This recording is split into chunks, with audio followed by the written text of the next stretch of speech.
The holiday shopping season is here, but cost-conscious consumers present a challenge for retailers as inflation remains a pressing issue.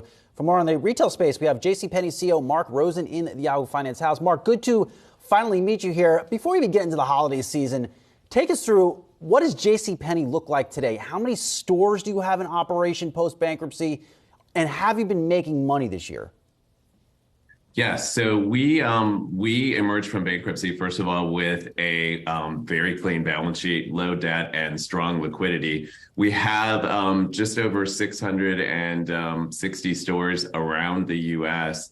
Serving customers, and there are over 50 million customers who have visited our stores in the last 3 years. So we have strong customer base, strong store presence, and then we also have a very strong online presence with our jcp.com. So we are there to serve America's diverse working families wherever they want to shop and to bring them the value that they're looking for during this holiday season.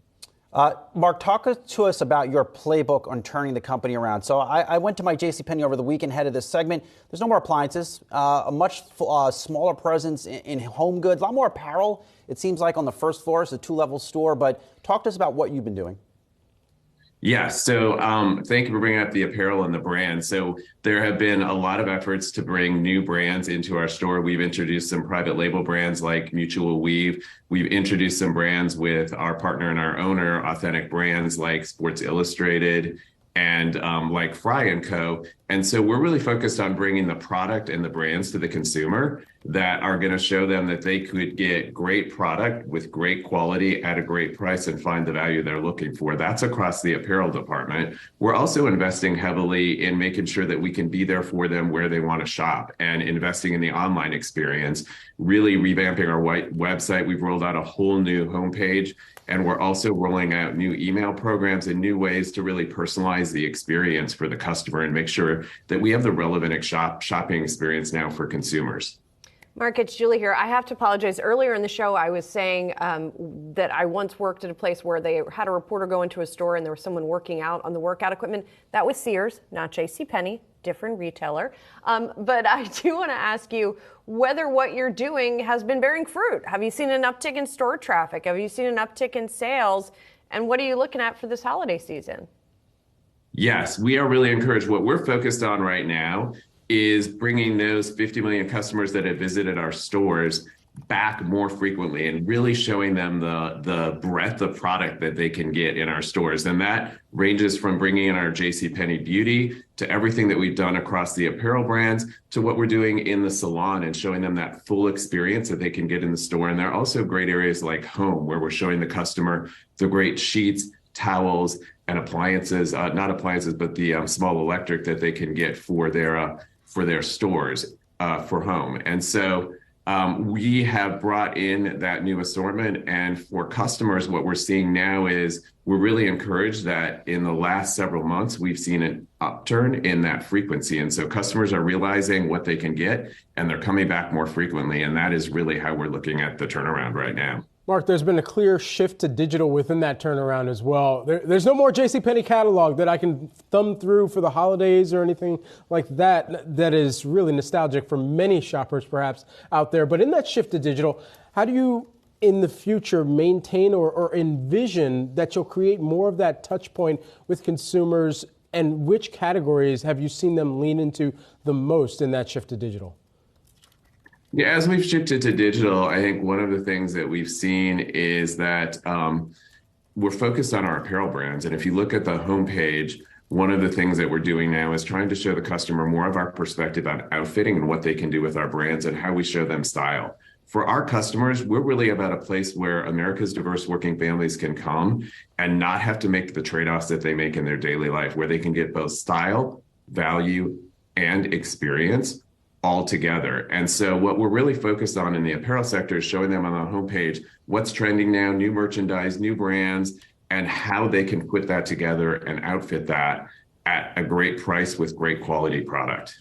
Marc, are you okay with, well, let's say, a 25-year-old crowd not coming into JCPenney as long as, let's say, my mom, who is an avid JCPenney shopper, as long as she comes in more frequently? Are you okay just not serving everyone?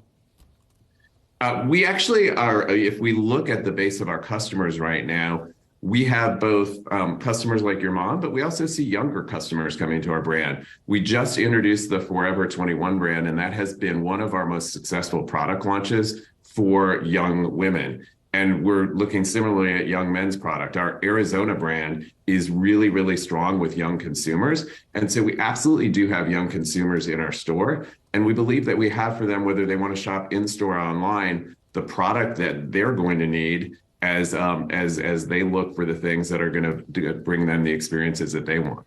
Marc, what does the 5-year roadmap look like for JCPenney inside of as it pertains to assignment property and your owners? Do you envision a scenario where you do come back to public markets? Yeah, we right now are focused on really creating value in the business and bringing the business back and bringing customers back into the store. And that's really focused on showing them the value experience. It's focused on rolling out our brands. It's focused on deepening that relationship with our customers and driving frequency and building the online experience. As we do that, our ownership group, and I feel really that we're fortunate with this, is we're aligned with the ownership group that the priority is to bring that customer back and to build a strong customer base. And as we focus on that, we will see over time what unfolds and how we emerge. The reality of the environment right now is more brands are going direct to consumer or developing an accelerating strategy around how they can engage and maintain that touch point with the consumer themselves, and also comes along with a hoard of data. In this era for JCPenney, how are you kind of maintaining those brands within your stores to know that consumers can also find those brands within the JCPenney experience? Yeah, so in our stores, we actually have about a 50-50 mix between our private label brands and our national brands. So private label brands like Stafford that bring a great value to the customer. And then we have national brands. For our national brand partners, that's really important. We have brands in the store like Levi's. We have brands in home like Cuisinart. And, we have many brands that we've now brought into our JCPenney Beauty. We partner with our brands together, but it's really important that for the customer, they're really looking for a mix of both. JCPenney CEO Marc Rosen, thanks so much for taking the time here with us ahead of the holiday season. We know it's a busy period for you guys over there. Thank you for having me.